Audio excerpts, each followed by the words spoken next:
Come on. All right, people. We have an interesting day here on Esports Content Entertainment. I had sex with Amaranth No, you repeatedly. didn't. Stop lying. Stop lying. You ain't no sex. Arya rode my face You get no. repeatedly. No girl rides your face. Nobody rides your face. Caitlyn let me motorboat her for like a good 5 minutes, You wish. And I discovered that I won $1 million in a lottery. Damn, why you still living in a broke-ass apartment in Barstow? Then I also realized that I had to pay taxes on this $1 million. Yeah, and you only get about like $350,000 after. That's still a lot of money, just being honest, man. Oh no, That's first of all, that gets me the fuck out of where I'm at. That gets me out of there. I'm gone. Like I told people, I know California taxes suck, but if I did win $1 million, then if I get $350K, like I'd be really mad, but I'd still be like cool with it. I'd be like, that's still a lot of money. As long the 350 means I'm putting in like 2-3 accounts because you don't want to have over $250,000 because after that, FDIC, I would diversify them into like my other places I keep money at. I would probably put one in a CD. Dude, I'm just all that shit disappearing. I make it. Well, let's talk about Riot, the LCS. We have a Travis Gafford interview to go over. And Valorant seems to be popping off for the fans as well. All right, guys, let's go.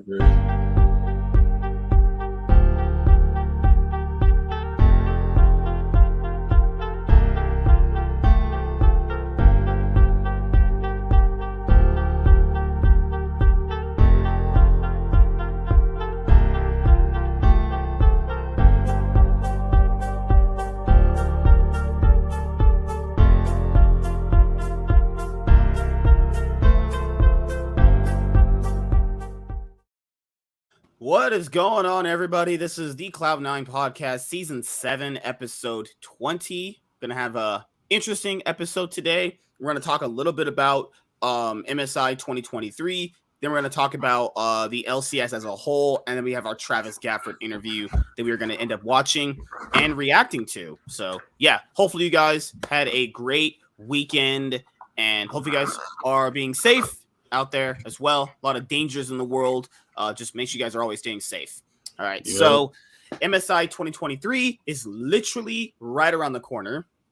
And what I do feel bad for is like G2 is going to have to end up playing it's Tuesday. They're going to end up playing at 5 a.m. in the morning at Europe, though. So what's lucky about MSI this year for Europe is they got off scot-free with this. This would be so detrimental to them if this was any other year they were holding MSI at any other region. Since they don't have to travel this year because they're basically just in their home region, like because they're just going to be going to London. It's not like exactly super long traveling distance from Berlin. They can simply just not obviously be jet lagged, and they can obviously scrim maybe a little bit with some of the other teams there. Like imagine like the spring split for Europe ending literally this past weekend, right? Then having to travel to go somewhere, do all the media for Riot. Then you have to scrim other teams, get over jet lag. Oh my God. They need to make sure if this ever happens again next year for MSI, they need to finish their spring split a little bit earlier, just a little bit, One whole split ended about 2 weeks prior. Yeah, because dude, if they had held this in Korea like they did last year, they'd be like basically screwed. You'd have to literally leave basically that day to get to Korea. No, you leave that Monday. Because settle in, get the PCs ready in the Riot room they have you in, scrim, media day, jet lag, food, all that stuff. It's like, man, they are so lucky they had it in Europe this year. They would have been fucking screwed. Who needs food? Who needs food when you're a gamer? Just drink Red Bull. Okay, that's how you die. Because the LEC 2023 spring split ended this past Sunday? Sunday, yep. Yeah. And MSI is starting this Tuesday. Yeah, guys. Whoo, so lucky. 9 days is a good enough time. Yeah. Whew, man. But just imagine where you're ending an amount of time and trying to get to another country, but Europe, we'll see how they do. We have the schedule for MSI 2023, which is also available currently right now. We're going to preview some of the matches here. I'm glad that MSI changed their format. I've been wanting this for a long time. Wanted to see how it plays out. Like, fans have even asked, like, no more BO1s at international events. We have, like, just maybe a few BO3s. Just invite less teams, you know? Invite the major region teams, an extra seat out of that, and condense those major region teams down. Now, I'm so glad. This year, I don't have to watch games of fucking Turkey playing. And they're so bad. Like, after last year at Worlds, I got so tired of watching these teams. They were just so bad, guys. It was just so abysmal watching them. Remember that team, Isurus? Oh, my Lord. Going on stage every game and just getting completely fisted. Every game. They would literally lose like 2 minutes into the game. It was absolutely horrendous. They put RNG and DRX in those wild teams groups. And if I was those wild card teams, I would be complaining because there's no chance they're going to get out of those groups with those teams in there. Like if you put, remember people, they put RNG 4th seed. They just won MSI, right? They had a decently bad split, but I mean, comparatively to those other teams, they're still way better. DRX, who literally fought tooth and nail to get to Worlds last year. So, you know, they're better than all those teams too. So the winning world. Yeah. And then RNG and DRX are the only teams that are only going to be competing with each other, right? DRX ended up winning that game against RNG. It was really close too. DRX ended up pulling out. Then the wildcards are thinking like, man, okay, we can just automatically fight for second place. We just have to fight our other competition. No, they put Fnatic and EG there. EG had not lost a single game to any wildcard team. All the minor region teams, they beat them. So yeah, that's not applicable. They don't have Danny this time around. Who's also able to pop off harder than Danny. That's not great. Then Fnatic got there late. Literally, legitimately left late, got there late. They couldn't play with Hillsing, remember? Because they got COVID. Yeah. So they had to play with Rux, who ended up looking like straight up horse shit for the next split coming up. But they ended up having just the core of its upset. Razork, Humanoid were terrible mid jungle duo with Wonder of all people, and they ended up just running people. Yeah, Upset got the only pentakill at Worlds last year, and it was done on Australia. Remember, they were playing with their main support, and they still crushed them. It was fair. Like I said, that's how bad some of these minor regions are. It's like Australia's best doesn't beat the 4th seed from LEC. It's like Fnatic was the what? Yeah, you're right. They were the 4th seed coming out. They had already qualified. Australia's best came like this is what I said. Or they're the 3rd seed. 3rd seed. It was the 3rd seed. Either way, Australia's top team couldn't be the LEC's top 3rd or 4th team. Yeah. Just think about that. And EG, who was 3rd team, who was kind of declining toward the end, and beat a Team Liquid that was imploding, comes in with a backup 80 carry and clapping butt cheeks. Oh, wow. It was just like, dude, after watching MSI and Worlds last year, I was so tired of seeing wildcard teams, guys. I was so, and I know James was like, but you got to give them time, guys. I've given them enough time. It's been I've watched this game for literally a decade. They're not getting better. I'm sorry, they're not getting better. They suck. They're egregiously bad. I'm not gonna say these. I think for their competition, they're good. They have the problem of big fish, small pond syndrome that can never be fixed. It's been the same syndrome with this kind of region small fish, big pond. Yeah. Did I have the same backwards? Yeah, I did. My bad. Yeah, but not though. Yeah, because it's like you're good. Like a goldfish is good in a fish bowl, but you can't put a goldfish in a goddamn pond. Mm-hmm. But like it's like, oh, I'm gonna put this little fish into the ocean and just sharks around. Oh my god! It's basically the equivalent of, let's say you get like a big goldfish and you put him around little smaller goldfish, and he probably thinks he's like the king of all of them. It's basically all that. But throw that goldfish into like basically the ocean. Yeah, that wouldn't work, people. You know, and I'm sorry, guys. These guys are just bad. The laning phases are really bad. There was what was that wildcard team from PCS? It was called Beyond Gaming when they were facing EG. They did a 3-man dive on a Thresh, and they messed it up. This Thresh had no summoner spells. This Thresh had barely any health, any mana, and they messed up a 3v1 dive on a Thresh. And Vulcan ended up outplaying them. Yep. That's really, really bad. Like, when I saw that, I was like, just throw away the key. Throw it. Get these motherfuckers off the stage. This is bad. They lost a 3v1 dive to a Thresh. No summer spells. If I had seen that, I'd have been like, if I was a coach and I seen that, I'd been like, all right, not only are all y'all fired, but we are never coming back to Worlds ever again. Guys, it was so bad. These wildcard teams' performance last year was so bad. Riot completely took out Turkey's and Australia's world spot. Turkey ended up getting emerged into EU Masters, so Turkey's no more at Worlds, despite them actually being the only wildcard region that actually had some pretty crazy upset results at Worlds. Yeah. Remember how people said Mad Lions were the first major region team to lose their spot in the Worlds group stage? That was to Turkey. Turkey had actually been the best wildcard region, but then again, as years went by, they just kept faltering. You know what I mean? They just kept faltering. Why? Because all the best players would leave. They sucked up all the best talent. Because whenever the best talent would come out of those minor regions, bigger regions would just get them. Yeah, it's like, and those minor region teams need money. This is when you know not gonna say no. Turkey was falling off. Like one of their best players that came on the last recent years was Armu. I got nothing against Armu, but if that's all we have to ground Turkey, oh god, that was a Royal Youth, right? It had Closer, Abadage, Freeze, Baby Dage. Oh yeah, Abadage won on Turkey, even though he was German. Dude, I remember a former SKT World Championship support, Wolf, went over to Turkey as well and almost actually made Worlds that year. That was the year that Closer had beat him. Guys, a former SKT support who was not even good anymore went over to Turkey and almost made Worlds. He wasn't even like great or anything. At that point in his career, he was just fat and washed. That's all it was.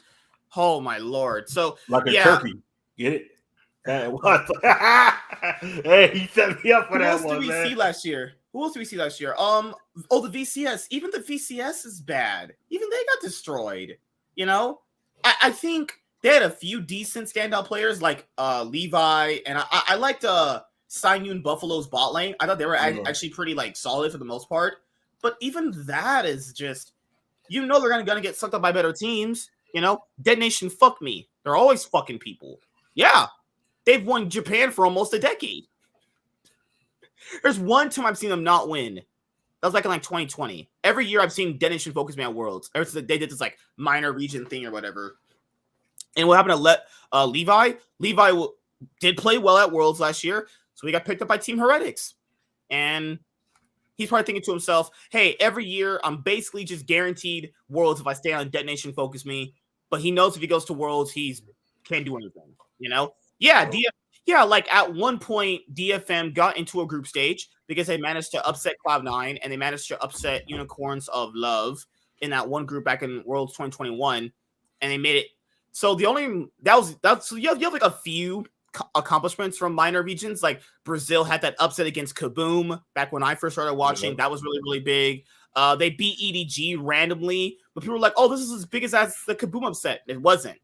What's different about the Kaboom upset with the EDG one for both worlds was that upset knocked Alliance out of the World Championship. So if Cloud9 beat Najin White Shield, they would actually get into top 8. That's a bigger difference because EDG losing to INTZ in week 1, day 1 of Worlds means literally nothing, actually, because simply they're not going to repeat that. They lost every game after that anyway, and it had no implications that EDG were going to get knocked out of the actual group itself. This is a year where EDG looked like complete shit. This is probably EDG's worst year. They looked like absolute horse shit.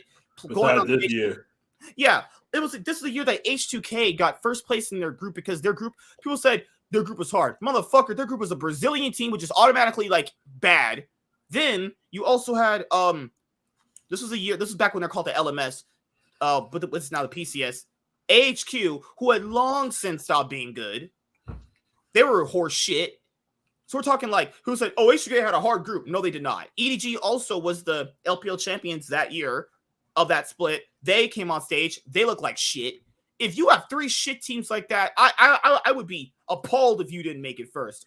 If you had a Brazilian team in your group, I would actually be super sad if you didn't make it first in your group. Brazilian teams are fucking horrible.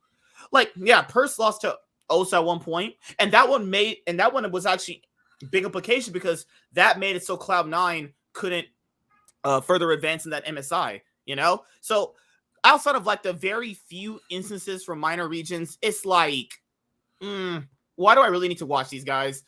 I do kind of feel bad because people keep like, they have fans that I love to watch them, you know? I'm not trying to see a team walk up on stage and get fisted. You know, I am not trying to see that. Because did you guys not see Isurus last year? Was there anything fun to watch out of that? Like, I'm just saying, like, thank God Riot fixed this format. Holy crap, I just hated seeing the motherfuckers. Oh my God.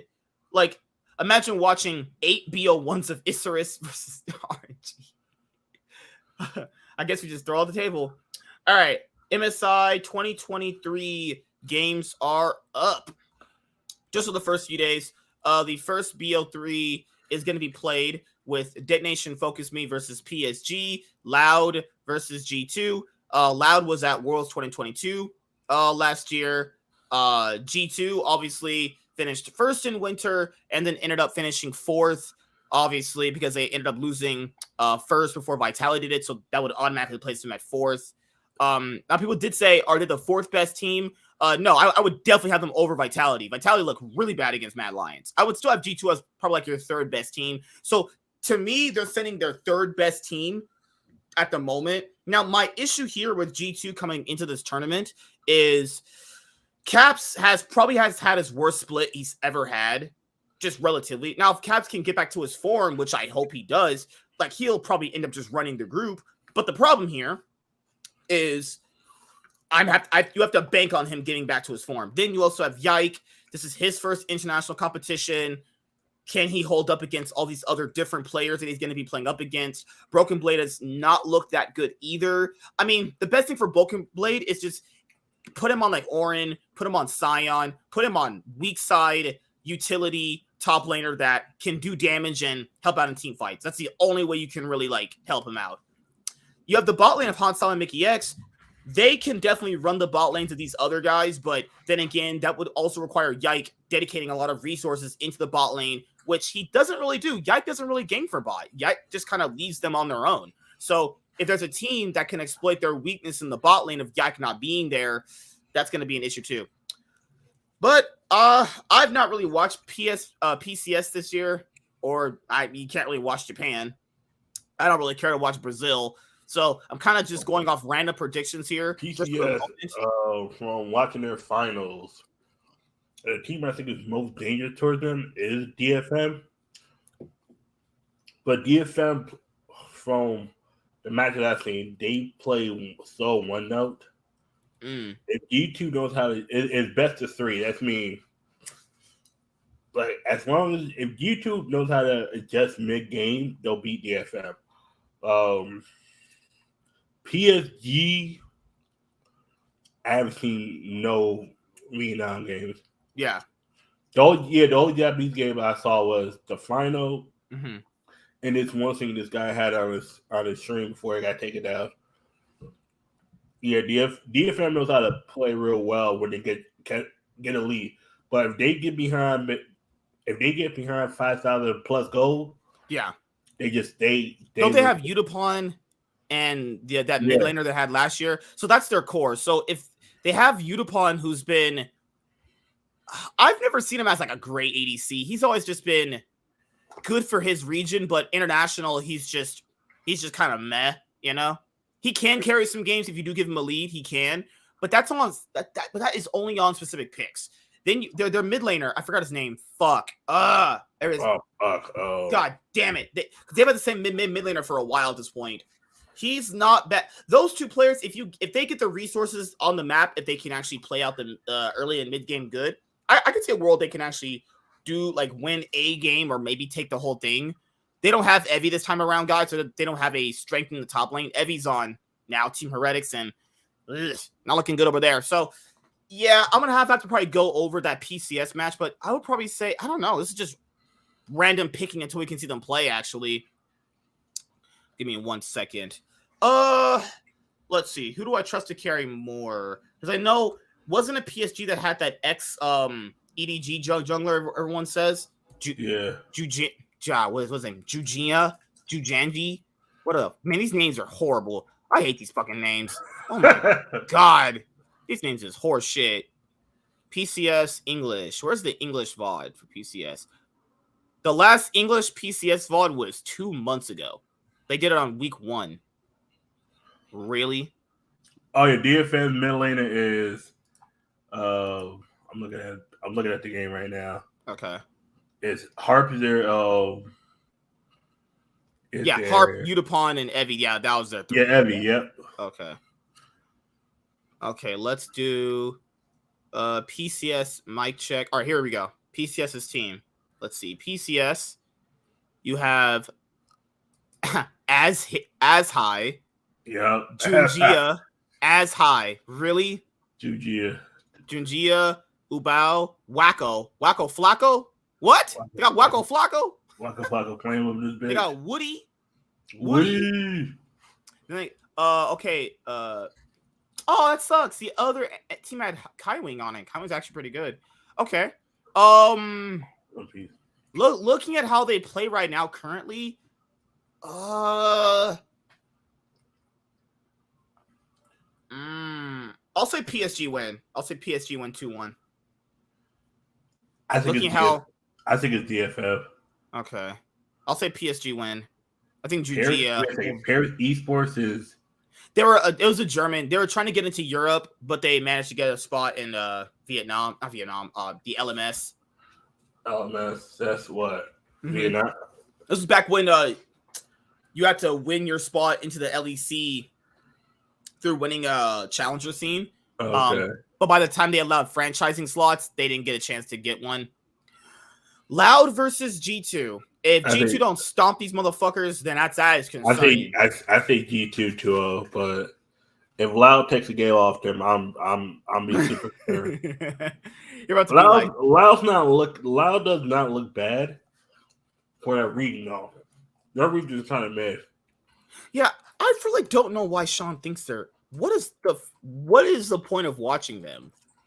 It's literally just a clown fiesta here. Sean probably fucking a Brazilian chick. I can't blame him, but Brazilian women actually do look really good. Oh.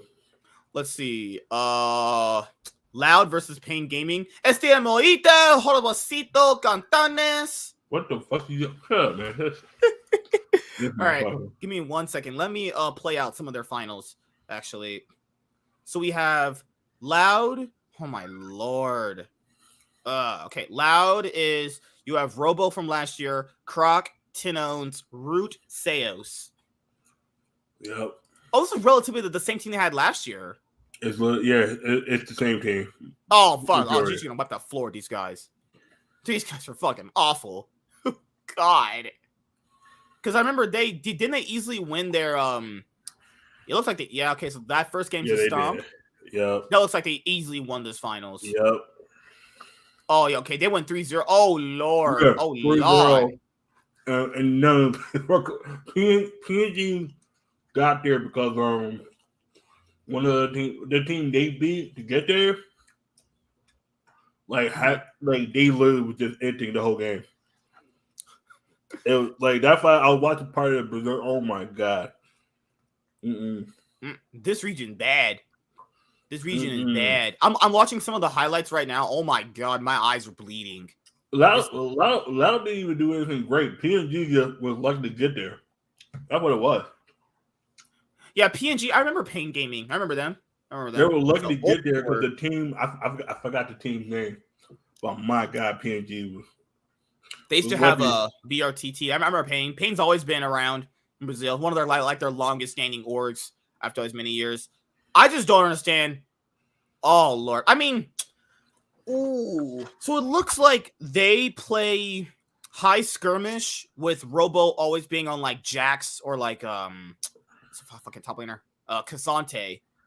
Ooh, or Yep. Nar, actually. So, yeah, there's no way G2 loses this. No way. I mean, dropping one game is like whatever, but G2's going to win the whole thing. Nah, they should drop a game to these guys. Unless they get severely outdrafted, because Dylan Falco, his drafting on that Mad Lion series was bleh.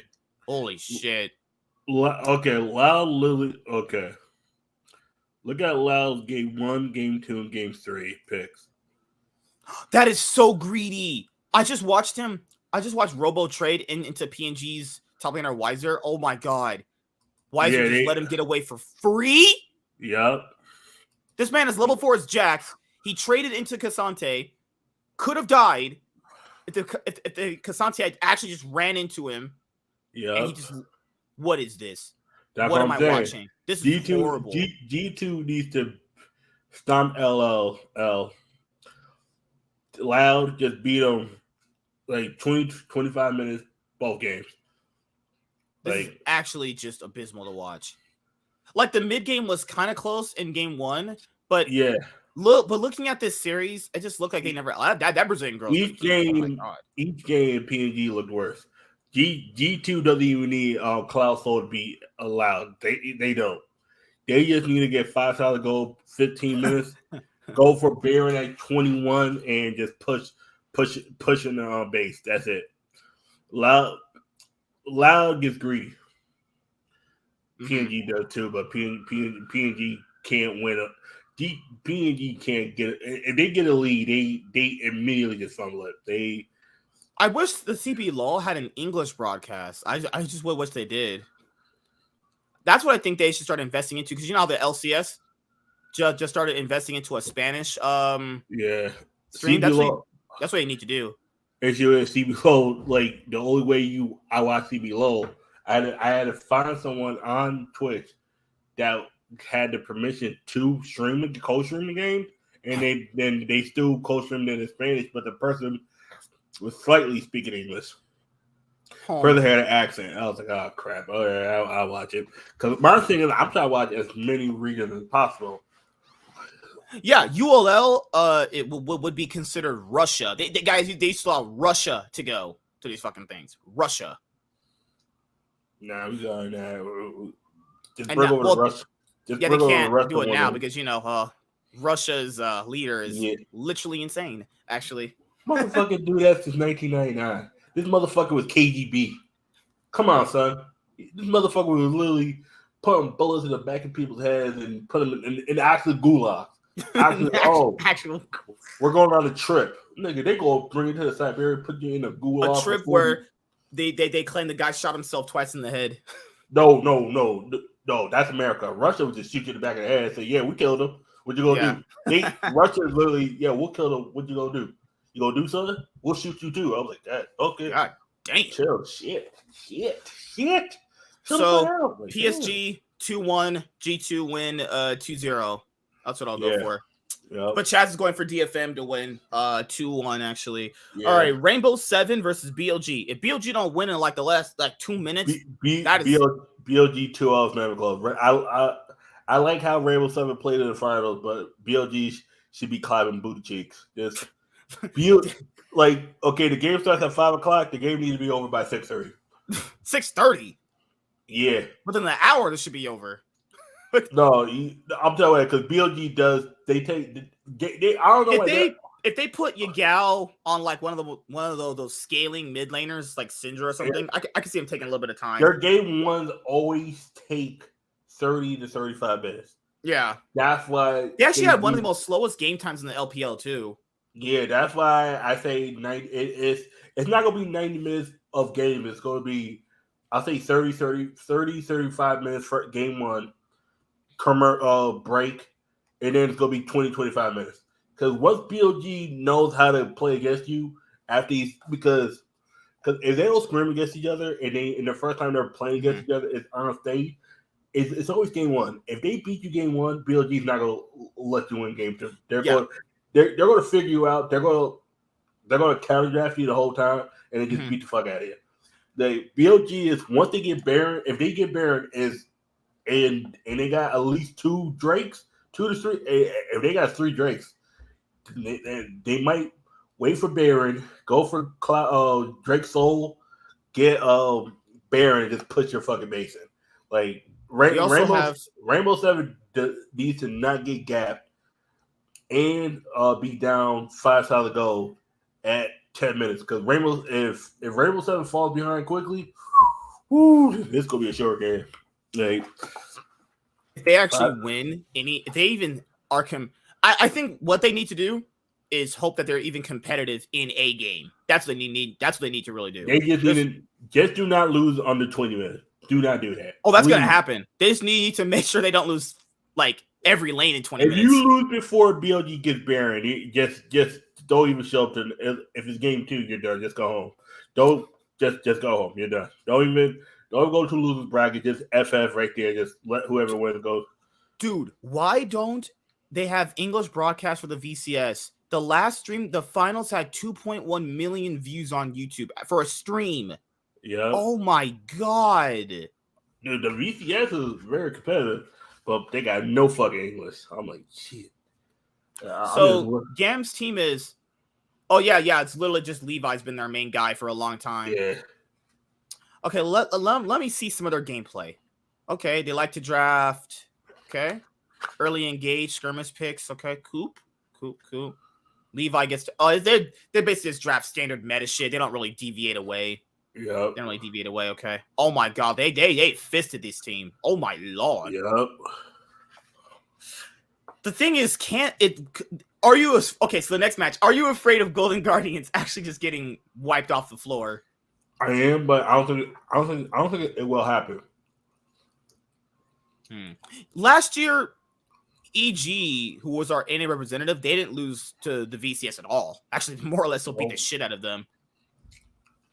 But last year, I would kind of say they had a bit better players than they have now, outside of like Danny. Because last year they had Inspired and JoJo and Impact. I think Danny go back and watch his game. I think he was still good in the spring. It was like I said, it was Sun after that spring split ended. Sun happened. I think he was deteriorating then, but he still had enough great gameplay that he was able to get as far as they did in MSI. To me, Sun happened during that break into summer split. He got mentally destroyed so hard in scrims. How to been just scrims because literally after they lost to RNG, he literally tweeted, "Hey, I want a break." Whoa. Yeah, because it was that plus that, and then they said it got worse through the summer. Something happened. I think during scrims, during MSI, during the break, something happened where sometimes I've always said.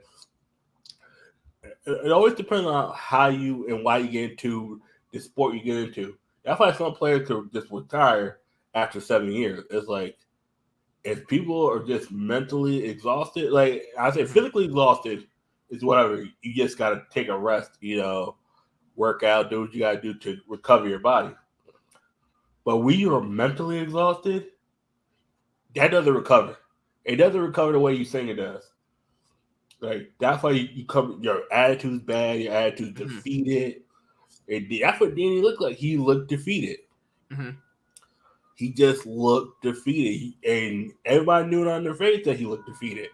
Yeah, because when we played that series, where I knew something was up after that Cloud9 series. Well, I kind of knew something was up with his weird cryptic tweets, the way he was talking, the way he was acting on stage during those games. That Cloud9 series was the biggest one where people were like, this guy ain't showing no emotion. This guy look like he just fucking a zombie on stage. Also, we have Gam versus Golden Guardians. I'll say Golden Guardians win. Me 2-1. I'm going 2-1. Yeah, I'm going 2-1. Ain't no way these motherfuckers cleaning that team out. Ain't no way. I don't believe it. Stixay's kind of a fraud. So, sure, Jesus. The way I was looking at, because Gam's bot lane, most people would say Stixay's gonna get clapped.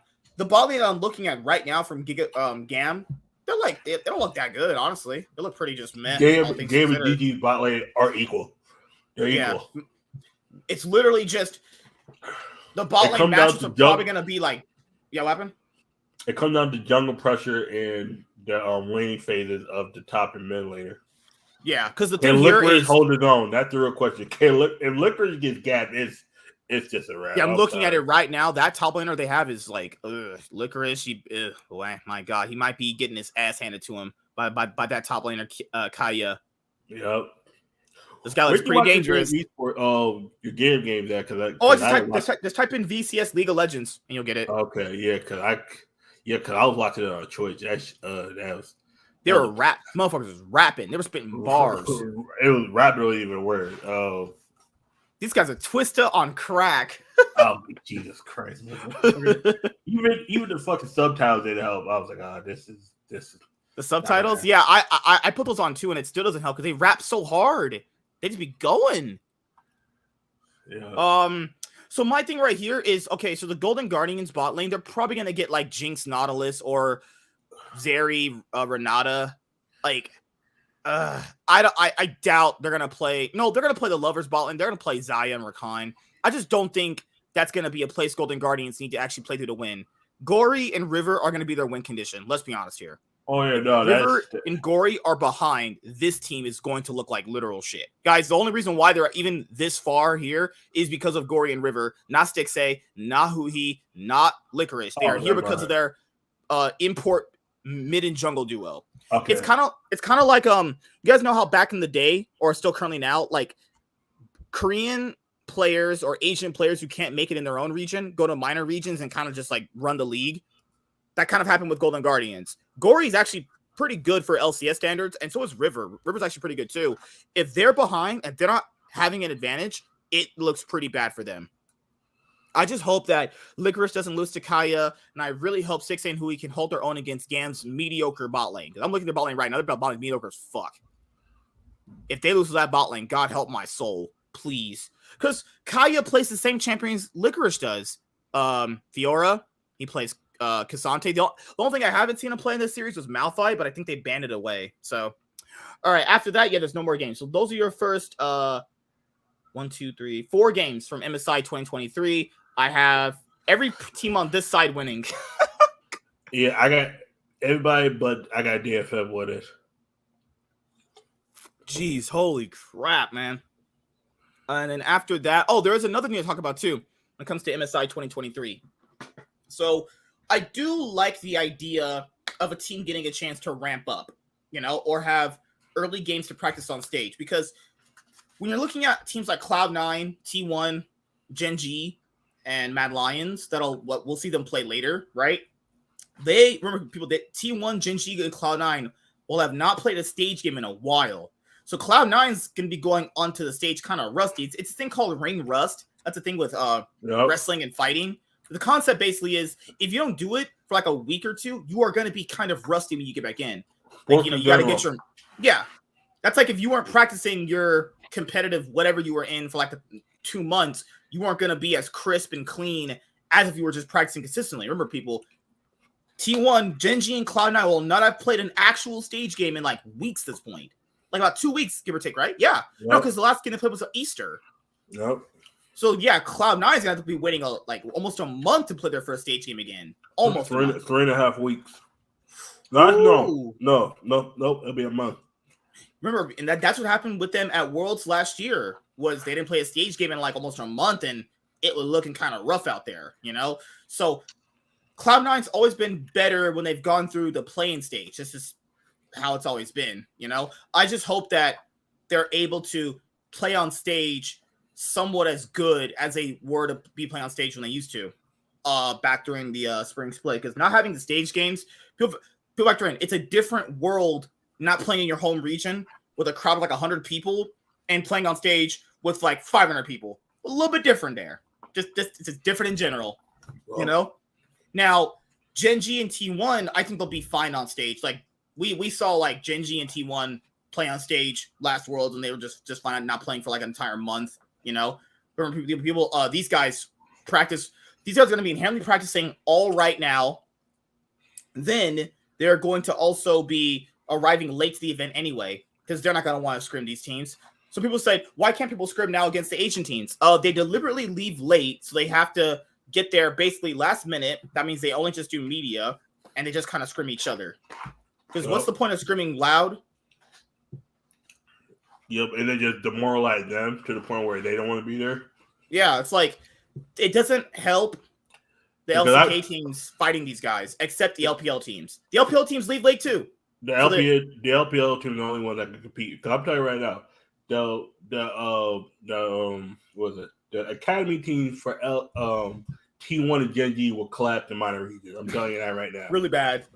If you put the T1 academy team into one of those group stages and have them go against GAM or Loud or R7, I'm telling you right now, R7 is not taking not one tower off the original T1, and they might take 2 off the academy team. I'm telling you that right now. Because I've been watching a shit ton of LCK Academy. I watched it too. The Challenger things, yeah. Those fuck no. Got some insane players there. Those motherfuckers play like androids, not bots. Like what we be playing with on like ARAM. The Dragon Ball Z androids, not the ones that we got in our timeline. The ones that Trunks had to deal with, where they were just fucking people up. Those motherfuckers out here one shot and motherfucker. And that's what they're. What's crazy, man? Gamwon's academy team has such a better support than their main team. Why not bring that guy up? That guy's so much better than Kellen. Kellen is awful. Kellen's the reason why they won't win any titles this year. That guy is fucking horse shit.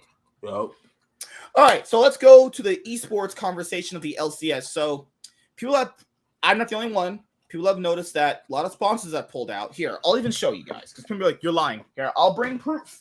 Don't worry. I have my proof. Here, this is the Cloud9 jersey I bought back in 2021. Okay. I want people to look at all these sponsors they had on here. Okay. They have AT&T, HyperX, ePulse, Microsoft. That's a big one right there. That's the Microsoft. Okay. Keep that in mind. That's the Microsoft. Okay. Then you have BMW right here. Yep. Then you had Red Bull, who they still currently have. Puma. Kaiser. Yeah, they had Puma. I think they still do. They have Twitch. Twitch used to also sponsor some teams. Kaiser Permanente was that mental health organization. Yeah. I should see the building. We see the building. It's out in Victorville. It's not like that far away, honestly. They have one in LA too. So all these sponsors are essentially now almost gone. The reason why Cloud9 almost didn't get into Valorant was because they had big sponsors pull out. And like Microsoft is probably one of the biggest sponsorships that any esport will ever have. And HyperX. I think they're still sponsored by HyperX, right? I think so. Yeah. So now their only sponsors that I've seen, I have their newest jersey. I already bought it. The only sponsors they have now are Red Bull, AT&T, and HyperX. They lost, like Microsoft, they lost big on that. And they didn't do any content surrounding that. They did no content surrounding Microsoft. That was probably like you could have had them as a sponsor for life if you did really good content surrounding that. Guys, it's Microsoft. This is not no fucking random what's that thing? The shaving fucking thing where Manscaped. This ain't no Manscaped sponsorship, which is no, I'm not knocking Manscaped, but like this is Microsoft here, people. This is like actual big shit here. This is like if you were sponsored by like Gatorade or Powerade, or you're sponsored by like some like Monster. This is some big shit here. And they did no content surrounding it. BMW chose to sponsor 4 teams. It was T1, Fnatic, Cloud9, and FPX. They had this hashtag of like United in Rivalry. None of these guys did any content surrounding BMW. Only Fnatic did. Fnatic had their what was that series on their channel? I forgot its name. Teaching Noob. Yeah. It was this series. It's actually really good. Fnatic, I think, do the best with League of Legends content. Or like Fnatic Pro teaches Noob. It's like one of the Pete does such a good job with Fnatic's like 100 Steve's sponsors. I think I have a jersey from them.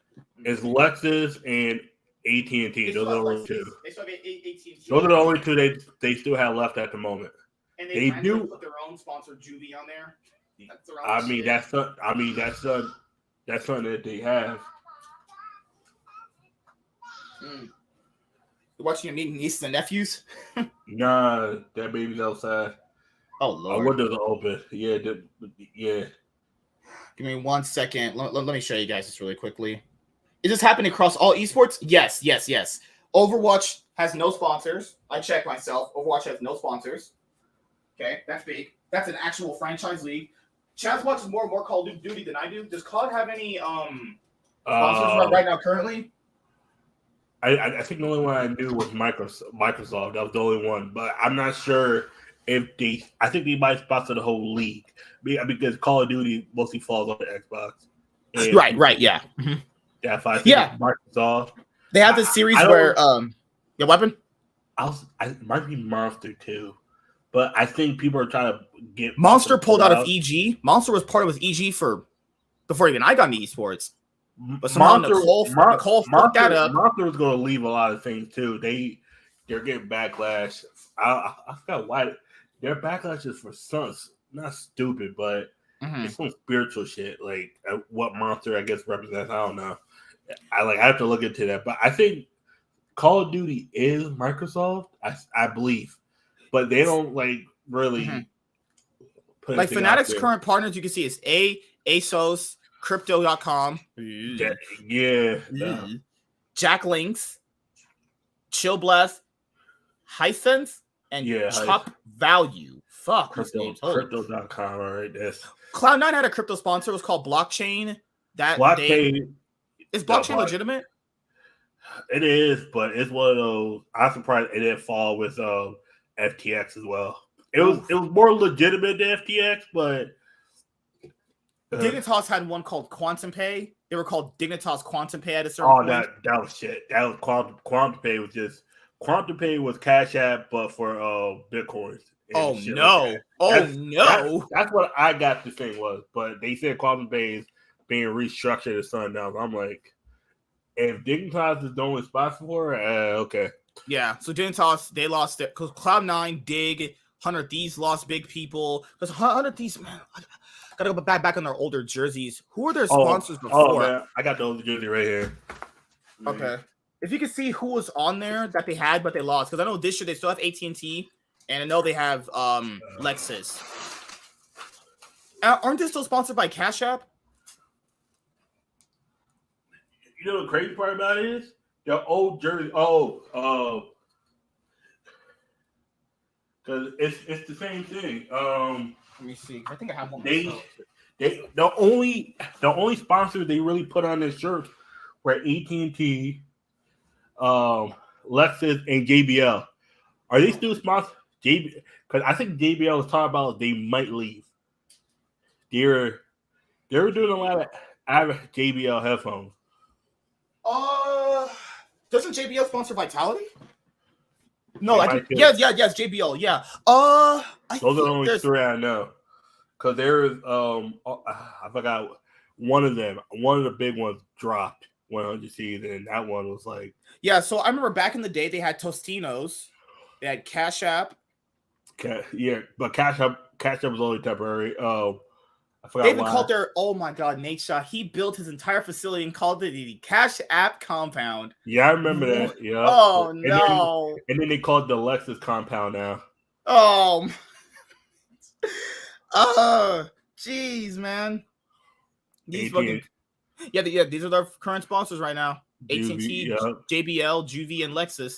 You can tell they're missing two. They had more there. I can tell they had more there. I can't remember the other two. Cash App is one of them for sure. No, Cash App been gone since 2021. They picked up two in 2022. Matter of fact, let me look. If you look at FlyQuest have one sponsor. That's just MasterCard. Yeah. FlyQuest have one sponsor. Luckily, FlyQuest are okay because the person that backs them right now is insanely rich. But that's it. Their only sponsor is MasterCard. Little Caesar sponsorship. The problem is, sponsors don't really want to sponsor esports teams anymore. It was Cash App, yeah. The thing here is a lot of these guys. Okay, so when you're going to a sponsor, you're essentially selling a package of, hey, there's this much views, there's this much exposure for your product, right? They don't do any real content surrounding that shit. Okay, they gained Juvie, but they lost GoPuff, Heineken, and Tiffany Company. Oh God. They lost three people? We said GoPuff, Heineken. What's the one? Heineken and Tiffany and Company. Some of them are okay. Like Heineken and Tiffany Company are apparently still partners, but they're not like major ones. They don't. Okay. They're not one that they have Plus, they had one with Twisted Tea and Truly Seltzer. I remember those. They had a shit ton. Look, they only had like there are a lot of their sponsors were like 1 year sponsors and shit. Like one of those. We're here for 1 year. Then like if you look at FlyQuest, like let's just look at some of these LCS teams first. FlyQuest came in pretty strong later on toward the split. They faltered off pretty hard, but they did no content surrounding their team that was popping off for themselves. They did these like cooking challenges. Yep. Nothing. There's really not much here, you know? These guys really just don't do content like that. And if they do, it's like some 3-minute shit. And it's like, I mean, okay, I guess they're banking on, hey, the attention span of these people are so low that they're only going to be here for like 3 minutes. I mean, no sponsor is going to want to be around this. This is just lazy at the end of the day. Dignitas have a League of Legends channel. Dignitas, League of Legends. Like, I don't know who the fuck is watching Dignitas League of Legends shit. I don't know why this org of all people created their own separate League of Legends channel. 89 videos. Last video was a month ago. Month. 1, 2, 3, 4, 5. 5 months. Yeah. Okay. Block it. Yeah, they lost that. Like this is just so disgustingly bad. 5 months and 1 video a month. Oh God. Yeah. Just what else is here? I'll be right back. Imagine sponsoring Dig. I couldn't imagine it. Not me. Oh no, it's a nightmare. Dignitas' current partners are Sig, Suskehana, Verizon, and Mike and Ike. The candy? The candy, Mike and Ike? I haven't had Mike and Ike in decades. They're partnered with Mike and Ike. Okay. All right. TSM of all people. All right. TSM's current sponsors are Logitech, GMC, and Geico. They've lost a lot of them too. They had Lenovo at a certain point. They had Dr. Pepper. They had Twitch. Who else did they have? Yeah, they had used to have a load of people. They had FTX. Yikes. Who else is there? Cloud9. As you guys know, Cloud9 doesn't really have that many people anymore. Like, there's been a whole ton of sponsors just pulling out. Cloud9. This is their Valorant team right here. Yeah, they have AT&T, Fury, Red Bull, and Secret Lab. Those are their sponsors. That's it. That's God. Yeah, you can see a whole ton of people just pulling out of the scene. Does Koi have any sponsors? Koi League of Legends? Who are they sponsored by? And what's crazy is that these LEC teams, they actually do put out they actually put out the docuseries videos, kind of. Docuseries videos have basically just devolved into 5-minute videos now at this point. I don't like it, but it is what it is, kind of, you know. Koi, who are they sponsored by? They have like one that's 2 right there. I can see 2. I'll have to watch that video right there when it gets done. Yeah, teams like Excel and Koi and Team Heretics. Team Heretics, they do put out content for their League of Legends channel. They do. I checked. But it's Josalito language. Like, you have to have Lennon translate this shit. Yep. What if we did have her translate this? Like, her watch this and her translate it? Oh, Lennon? Yeah, because it's in Spanish. Hell yeah. So yeah, they put out content. Like, these EU orgs they're trying. I'll give it to them. They're trying. And they have, Heretics is horse shit. Literal horse shit. They get views. They get views with their docuseries. This is the docuseries video length they used to be 19, 13, 20, 30 minutes. This is the shit I'm talking about. None of this 5-minute bullshit. I ain't trying, man, fuck that. And I know maybe it evolved into this, but I grew up in a period where 5 minutes for a docuseries, man, you can suck my fucking pussy. Oh my God. 5 minutes for like a promo, like intro or something. Yeah, like, so you're about to tell me a docuseries video of your weeks of games is lasting 5 minutes? There's nothing else you can tell me? Really? Who else is there? Another team we're talking about. EG? Evil Geniuses. I don't look at Evil Geniuses YouTube channel forever. Oh God, I know they have Chevron. How it all fell apart. You want to watch this? How it all fell apart. That was 2 weeks ago. Oh shit, that's when these months we played bad. Oh, I know. I've seen these. These, man. Oh, okay. I'll have to watch. Not that last one, but I know that man. I might check that. Okay, they were putting out some stuff. Okay, they're putting out some stuff. I felt bad for Sunday and FBI mostly because it was the same thing last year watching the under season one, and you could tell these guys are trying, but man, there's like I said, sometimes they're the end of the road, and you said it. The minute they won the LCS championship was the beginning of the end. Yeah, they fell apart after that. I think JoJo got complacent. No. I'm talking about 100 Steves. Oh, you know, EG.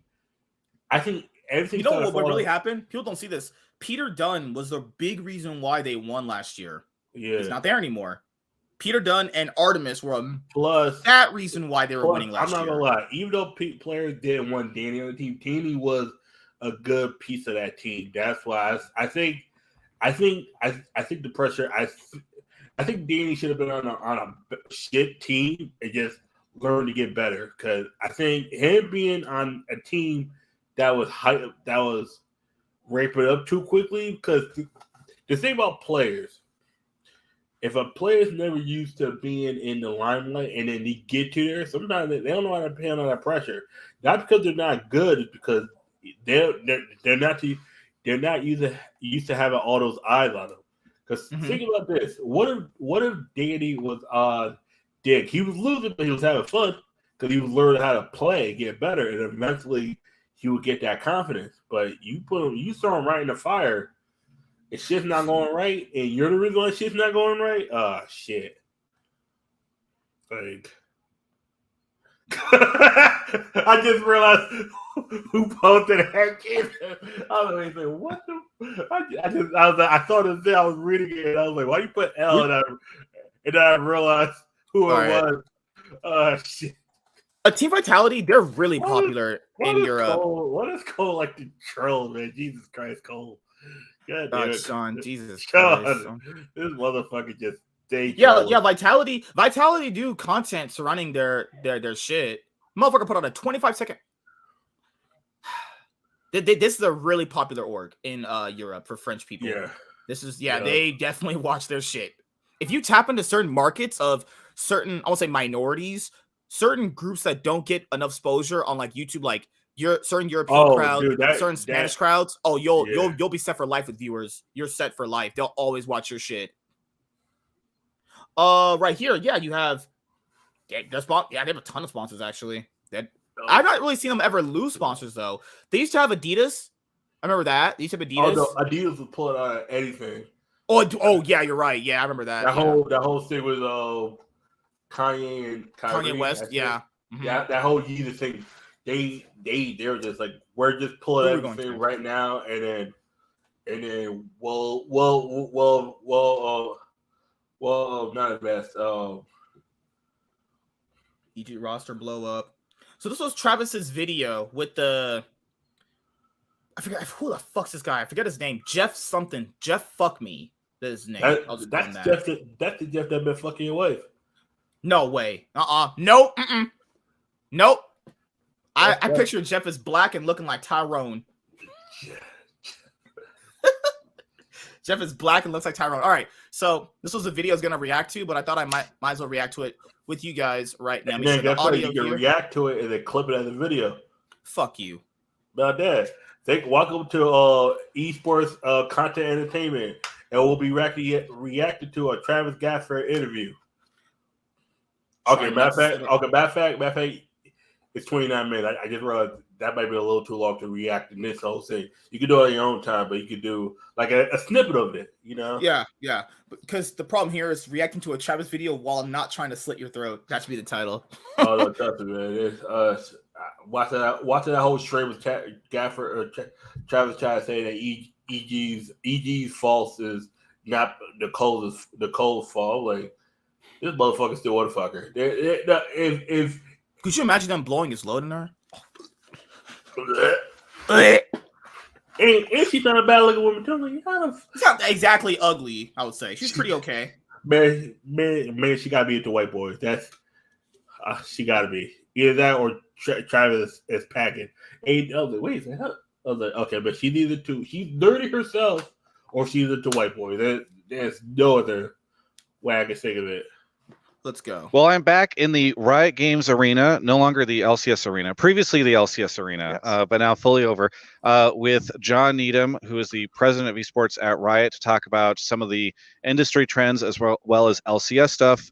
Really appreciate you joining me here today. Thanks for having me, Travis. Yeah. Here we are again. Yes. Let's go. And just as a note, we weren't able to have, just because of scheduling, getting Nas in at the same time.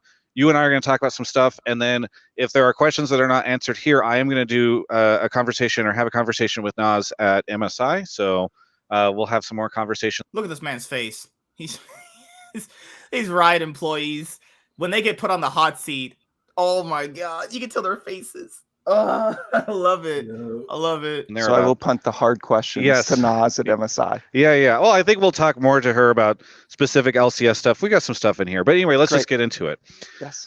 So you dropped a big blog as this is about to be released. I did. Yes, talking about the state of the industry and where Riot is headed in esports. That blog is literally full of shit outside of like two things. I promise you, if you read that and you don't see the bullshit this fucking company does, you're a crackhead. This company actively tried to imply the shit that they're doing was actually good. Is this happening? Although as esports is some major sports, what it is okay. The four major sports leagues: NHL, MLB, NFL, NBA. It's not happening to it. It's even happening to the WNBA because I was surprised they even had sponsors. Both of them. It's kind of like soccer where you see more of the sponsors than the team names, honestly. Like soccer, you barely even see the team name. You just see all the sponsors. Soccer too, but like soccer in America, it's like 50-50. It's mostly Europe that has all the sponsors in a sense. But yeah, no, it's happened all over. Little Caesars has a sponsorship with NFL. That's it. Oh yeah. And I think, you referenced a little bit there, but how you feel. But if you had to sort of paint a picture of the esports industry right now, what do you think is going on? Yeah, well, look, I think we've had about a little over a decade of building this esport now, and I feel really good about where we are, actually. I feel like the fundamentals of our business are really good. We have a very passionate young audience that's connected. And so that's been a really good part of it. I think we've learned a lot in our partnership models across all of our esports and how we partner and operate with the teams. And I think now it's just mostly about execution. And I wrote the blog because we're at an inflection point right now where there's a lot of worries about the economy. I think there are a lot of questions about the sustainability of esports as a business. What? There was questions years ago about this shit. That's been a thing literally since forever. That's not been a thing that just popped up right now. This type of industry has never had sustainability. It only has sustainability technically through sponsors, and you'd have to have like mega budget rosters on everything. And I think we have an exciting vision for how we view the business evolving, and I wanted to get that out there to people who may not be as close to the esports business as you and I. So generally, I am bullish on where we are and where we're going. And right now, I'm just really focused on how can we open up revenue streams for the teams and help them manage their costs so that we can really work hard on the sustainability aspect. So I know you said you're bullish. Are you bullish short term as well? Because I think a lot of people are predicting, and it already seems like we're kind of seeing a little bit of consolidation, right? With the CLG NRG stuff recently, and I think some other examples of that. So what are your thoughts and what are your expectations on esports in the next, 2 to 3? Yeah, I mean, look, we are trying to do a bunch of short-term changes to our business. Some of the requirements that we originally had in our partnership model, we're trying to loosen up if they're too expensive for the teams. We're also opening up new revenue streams, and I keep spreading. He says that. What are those exact revenue streams? I've heard these stuff for years. Exactly what specific revenue streams are they opening up? Besides that Valorant partnership, where the partnership basically is they'll pay you to be in the league for X amount of reasons or whatever. Like, I don't know if you've been hearing this stuff, man, but it's so vague. Like, how do people not see through this stuff? What is specific revenue stream are you opening up? Because hey, man, imagine if you dig, hey, man, I'm broke. Jensen out here sucking dick on the fucking corner of Los Angeles street for $2. I ain't got no money, man. Oh, shit. Oh, shit, man. Oh, God. I got Lena out here butt fucking all the LCS players for some cash. We strapped around here, man. We ain't got no money. Out payments that teams owe us and trying to accelerate payments with our league revenue pool and things that we pay out to teams to try to get them through. The teams earn $2 million from Riot, despite this company making billions of dollars on skins. The teams just get $2 million. Just saying. This challenging economic time that we're in right now. So I think short term, we have some challenges in the business. I'd say mid to long term, I am very excited. Yeah. You mentioned in the blog the revenue streams you're trying to open specifically around digital stuff and these sort of fan packages. He also in this interview said that they'll switch the time frame for the LCS because people have been talking about the time frame for the LCS. I don't think the LCS time frame is the thing because it's very clearly shown if people are interested in watching a certain major region, they'll just go watch it, like CBL, VCS.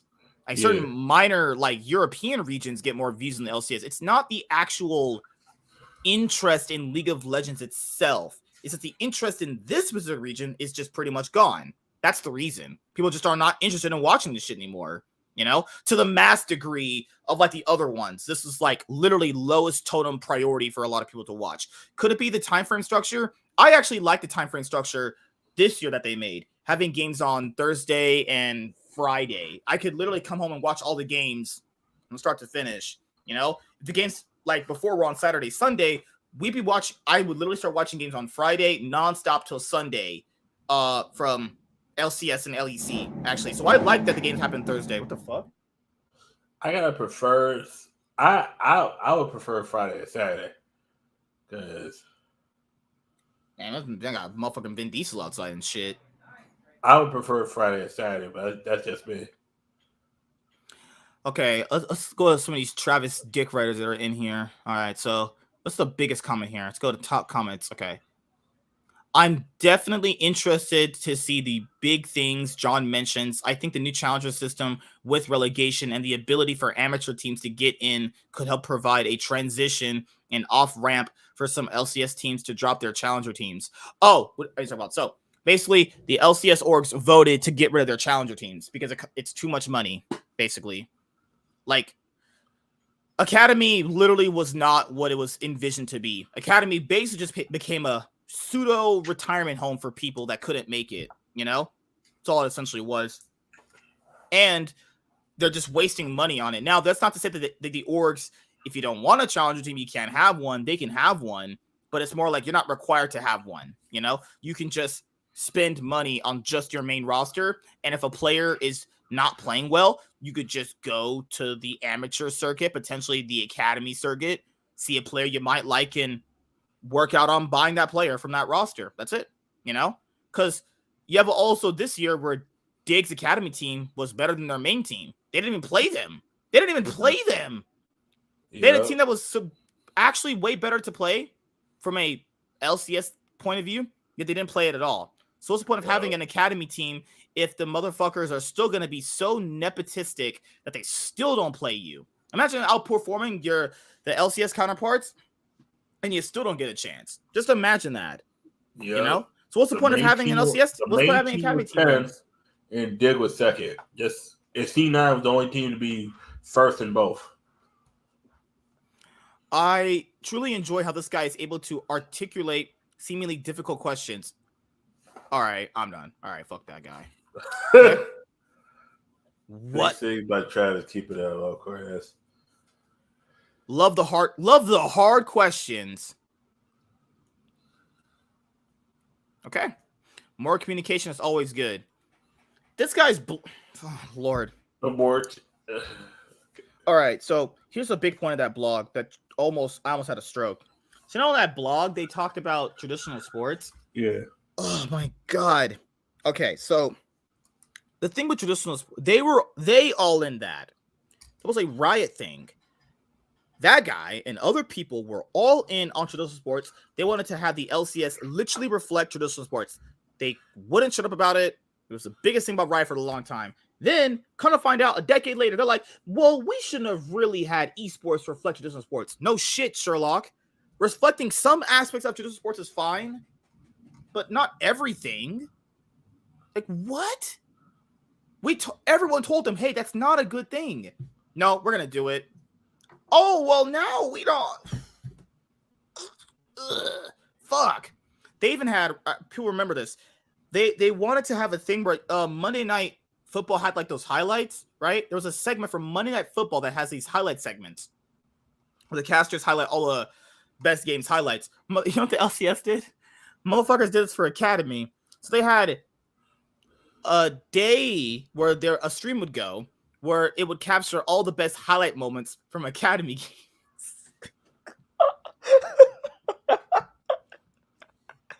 It was supposed to be the Monday Night Football equivalent of having casters go over the biggest highlights from Academy. Ain't nobody trying to watch that. What? And it lasted about literally a week. There was a one-time thing. Oh my God. Jesus Christ. This fucking org. This fucking company, man. These people are bullshit artists. This is worse than Konami. And like, people ask, what's worse, Riot Games or Konami? Definitely Riot Games. Konami's just absolutely, Konami's won't budge on anything. They'll never budge on literally nothing. These people are just blatantly morons. Let's see. The run of full analysis on the LCS format. I'm going to keep saying it. Copy the LCK format, the 4 major leagues, and adopt the 4:30 p.m. PST and 7:30 p.m. PST time slot.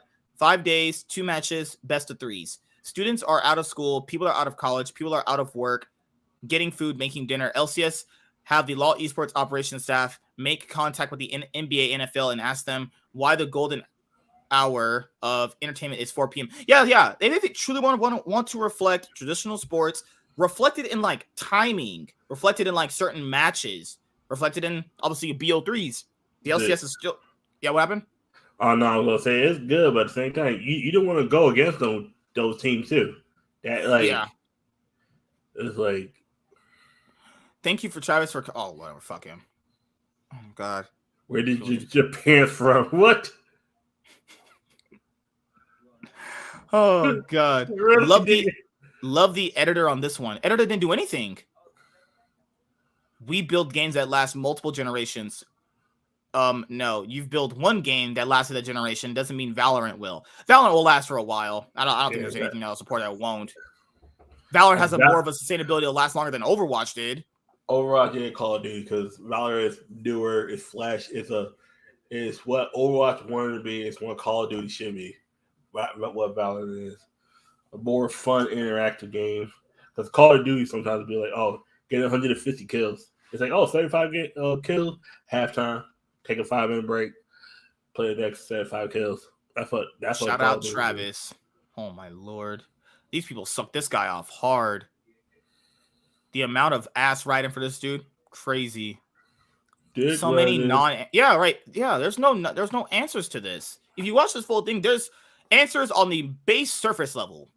That's not what people want. I want to know, how are they specifically helping teams right now? That's what people want to know. Not revenue streams. They're probably talking something like, hey, if you watch a game and if you can buy like, okay, let's say you're a fan of like 100 Thieves, you can buy like 100 Thieves skins or 100 Thieves specific emotes, and you can get invited to a specific 100 Thieves Discord or whatever. But these teams would already have their own Discords. Second of all, the selling the skin things is fine. But remember, guys, people have to factor in. Let's say there is a 100 Thieves skin in the LoL Esports client. Okay, so that means they would split the revenue with the teams. I want people to keep in mind, because no one brought this up on their talk shows, is there's a reason why those icons that you get at MSI and Worlds only happen once a year. Because they even say it in their articles that half the proceeds go to the teams that make these events, right? Well, there's a reason why they're only twice a year. They don't want all the proceeds going to the teams. That's the reason, right? There was a long time we didn't even get icons for MSI, like the way you got them for these past couple of years. We started getting icons like that in 2018 for MSI. I think it was 2016. I would say it's icons. It'd be more like it's to represent the whole region. So starting with 2016 for MSI, you got the icons to represent the whole region. Around 2017, 2018, it was specific teams that you would have it for. Now Riot's been vocal kind of about this. They make a lot of money off the client, Lux skins, Ari skins, and then obviously like if Bjergsen in game is wearing a Star Guardian Lux skin, obviously that's gonna probably make someone go buy a Star Guardian Lux skin. That's just a natural thing. Now, what they should do to help teams is, why do we only have world skins like that once a year? Because I've always asked, why can't we have those kind of things like every year to a certain extent? Like, let's say if Cloud9 win the LCS, why can't Cloud9 have LCS? Like, why can't there be skins just for Cloud9 to win that split, or Mad Lions or that kind of stuff? The reason why is because they would have to directly split revenue with the teams themselves. So they actively are trying to not do that by their business model. You know, what else is here? All right, here was pay casters more. It should do that. Okay. Twisted Tree Line. I remember Twisted Tree Line. Holy crap. So yeah, actual 5-head corporate bot interview. Can't wait for the human interview. Pretty insightful answers. Okay. Yeah, so that's pretty much it with just that I wanted to cover for most of the episode. I do want to go over that EG video. What's the one they had? Because EG were struggling a lot. And the thing here is, if pay La Tigress more, oh no, she needs an actual pay decrease. Pay decrease, man. Just put something in her mouth. She was actively moaning on stage, guys. Moaning. Bro, I'm not gonna lie, it was hot, but just not for that thing. It was like, she was literally doing little baby sounds, and they're thinking like, "Oh my god, no, this ain't it, man. You gonna get, you got a bunch of guys that think you're attractive and they hear you moaning. Oh man, that's a show for another Twitch channel or another website in general." With the Valorant America's tour, what I don't like about it is that, first of all, they're not on Twitch for whatever reason. That's okay.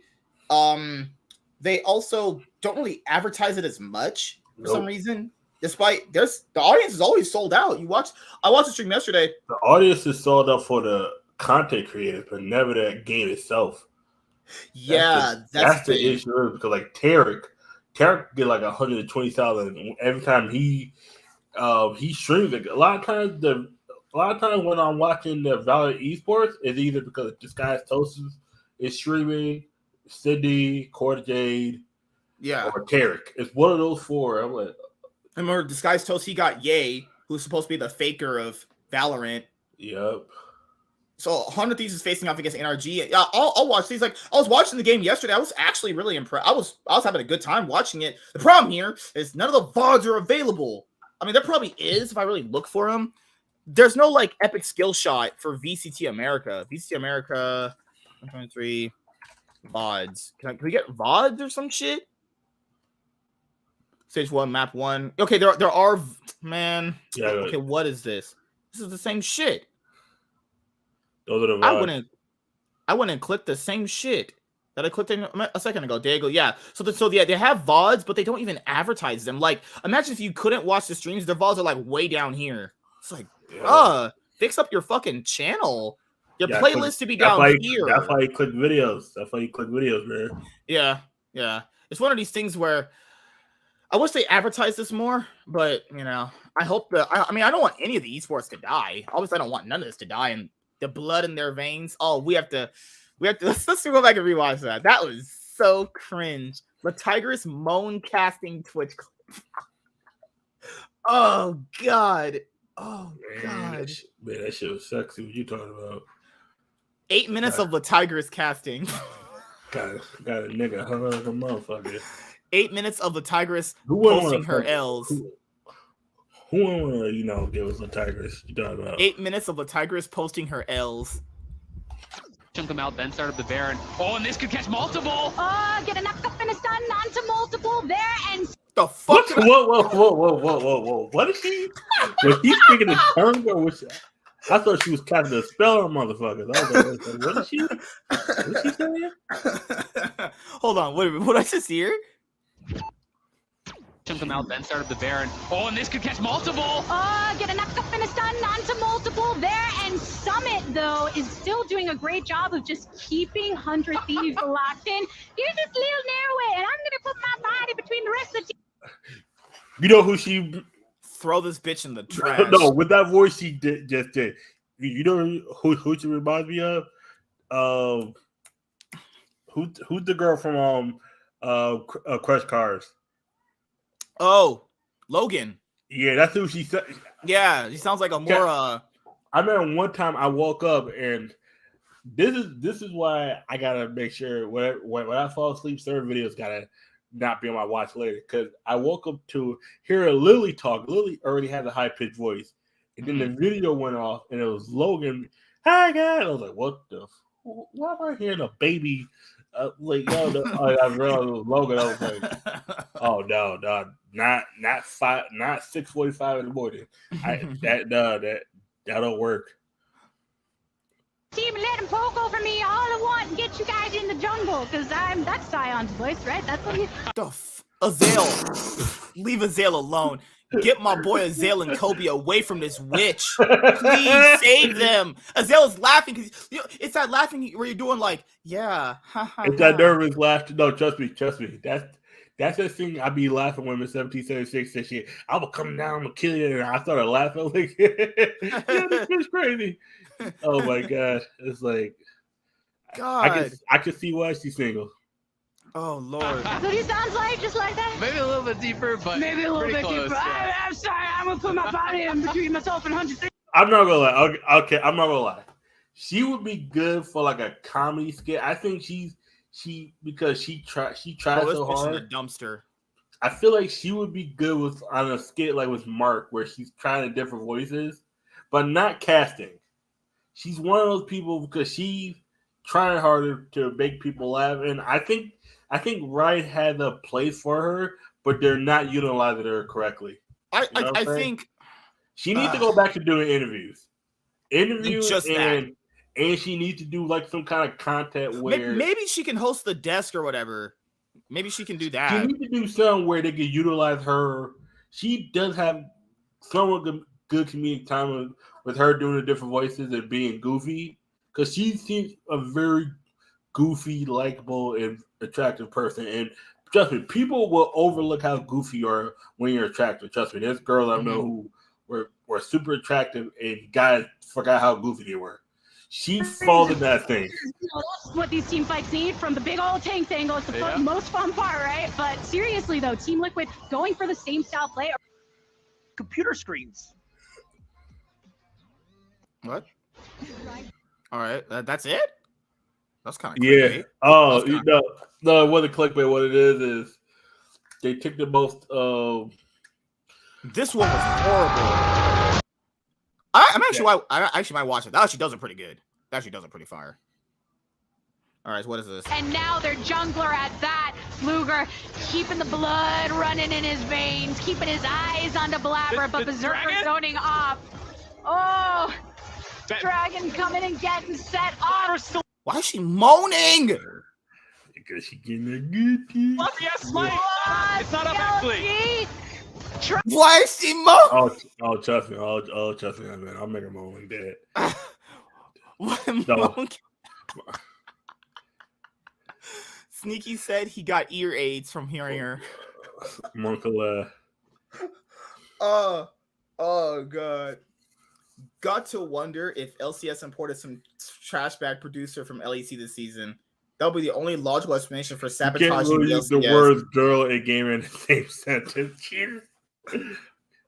Yeah, sure. No, because that's Jackie Felling. Jackie Felling probably put her in that position of power because Jackie Felling, the female commissioner, and you kind of guys can probably put 1 + 1.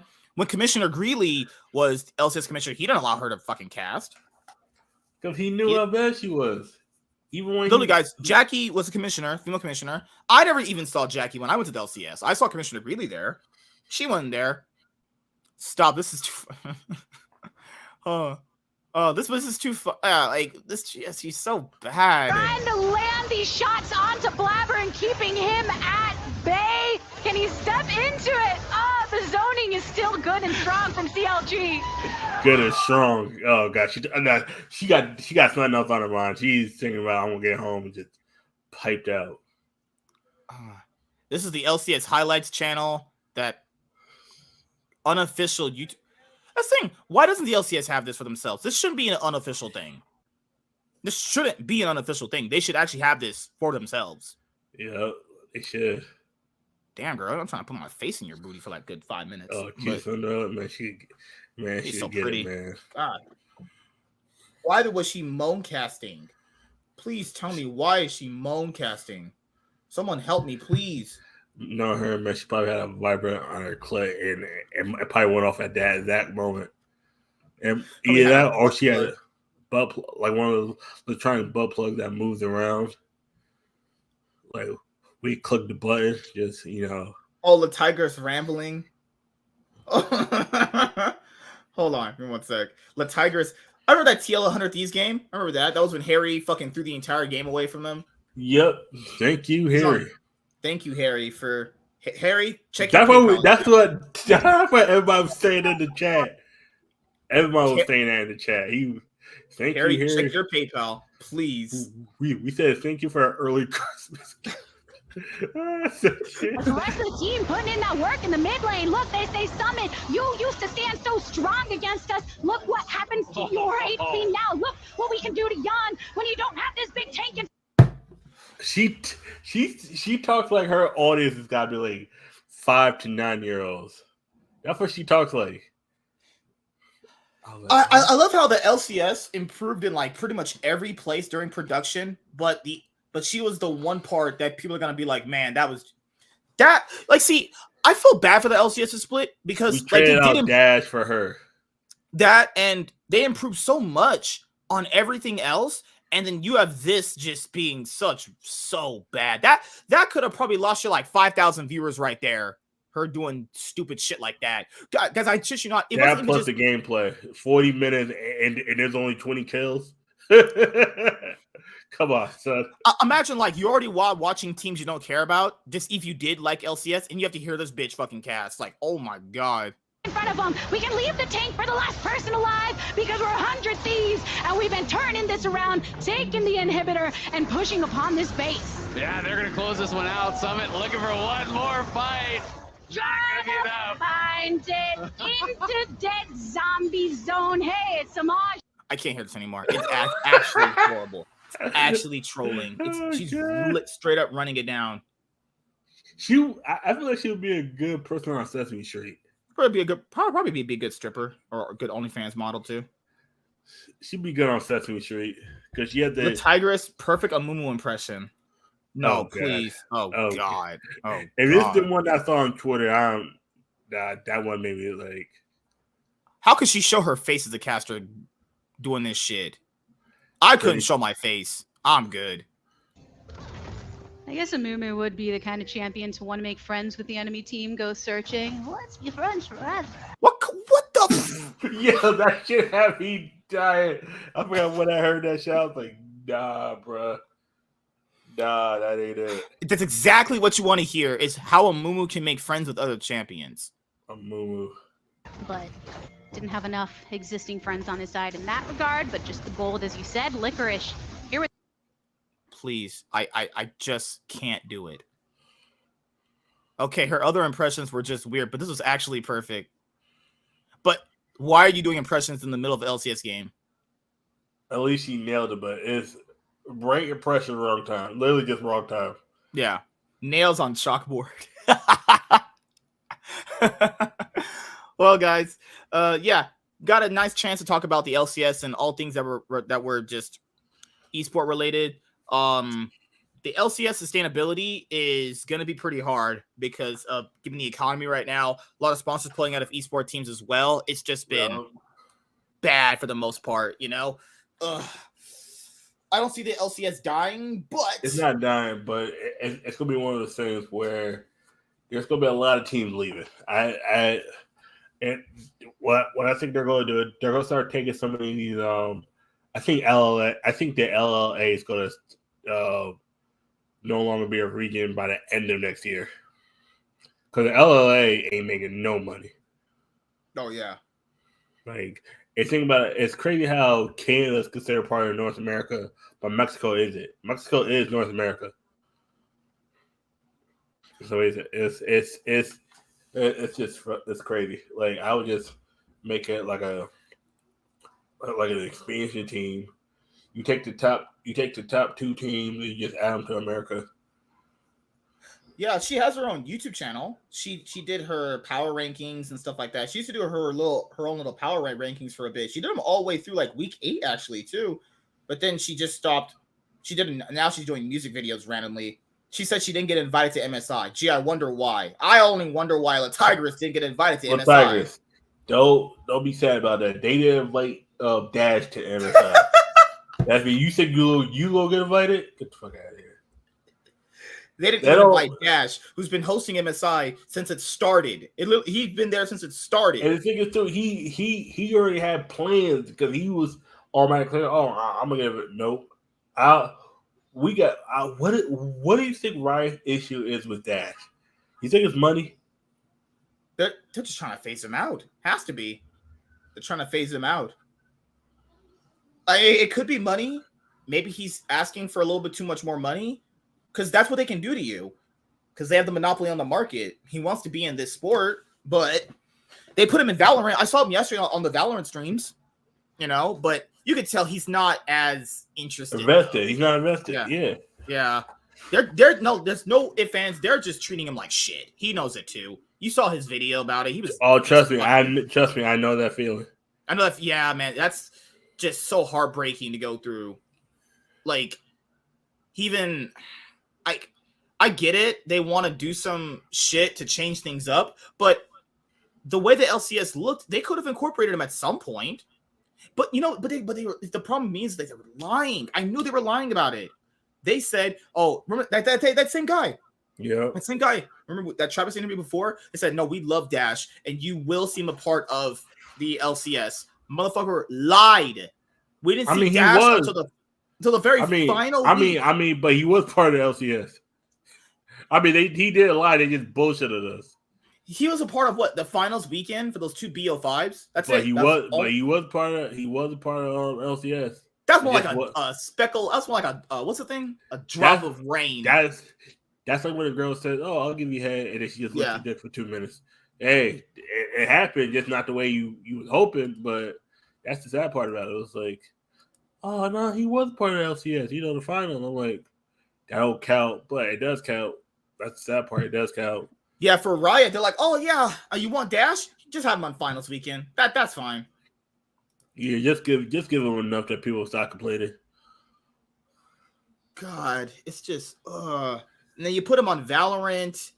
The guy Rib that's on Valorant too. He was a lead caster too. They put him on Valorant.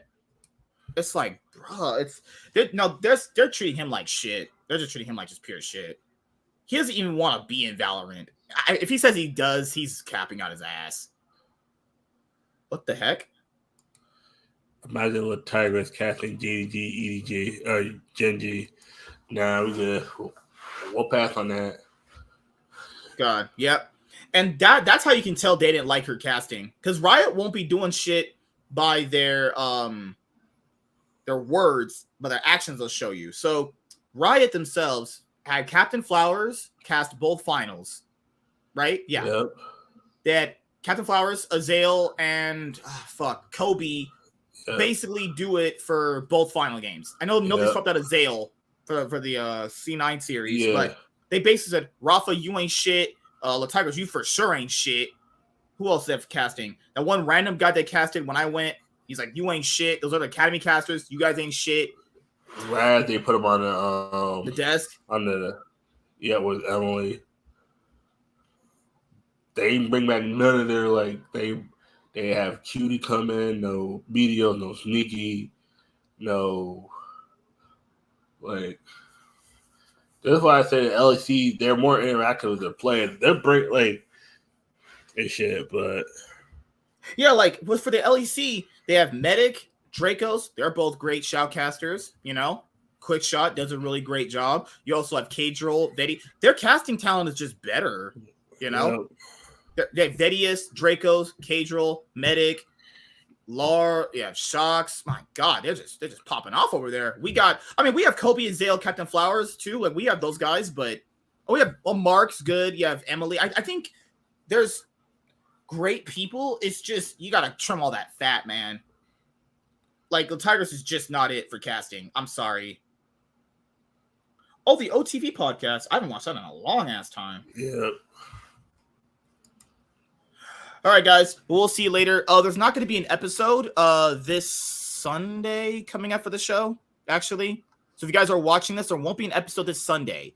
What's going to end up happening is I'll probably contact Sean, and we're going to have an episode on Tuesday or Wednesday going over the MSI games, actually. So it'll probably be Wednesday. It'll be Wednesday because that day you can cover all 4 games. Yeah, so we'll have the show on Wednesday. Chaz most likely won't be here on Wednesday. Nope, I'll be at work. I'll be watching in the chat, asking questions. Yeah. The point Arbor was a blunder. That's Yep. Yeah. It's one of these things where, you know, can't wait till start watching the games. MSI's here. I can't wait to have the icons. I want the icons. Give me the motherfuckers icons. I can start purchasing them, you know? But MSI starts on Tuesday coming up. And like I said before, no show this Sunday. What I'm going to end up doing to make up for the content is just obviously putting out those recaps that I most likely am going to do, give or take if I'm not busy with other content on my main YouTube channel. But yeah, we are finally at the halfway point of the year. Next thing you know, we're going to be talking about Summer Split. After that's going to be Worlds. Woo! My goodness. So Riot's going to hopefully not have me throw my face, have me throw myself out a window. We could talk about Valorant, but I'm not really that knowledgeable on Valorant yet to talk about it. But I have been watching the streams. It's a pretty fun game to watch. I'm saying it's a fun game to watch. But what's the difference between Valorant and something like Apex? What is the real difference there? You know? Is it just specific just champions and how you interact with the map? That's champion interact with the map. It's more fun. Because Apex and Call of Duty look more realistic while like Apex more like animated. Yeah, no, Valorant is more animated, animated, but it's like more fun, more interactive. All right, guys, we'll see you on next Wednesday. Next Wednesday. Yep, MSI 2023 kicking itself off. Hopefully, you guys have a great day. Make sure you guys stay safe, be positive, and we'll see you guys later. Goodbye. Peace. Deuces. See you guys later. See you guys next week. Peace. Taking a week off. Goodbye, everyone.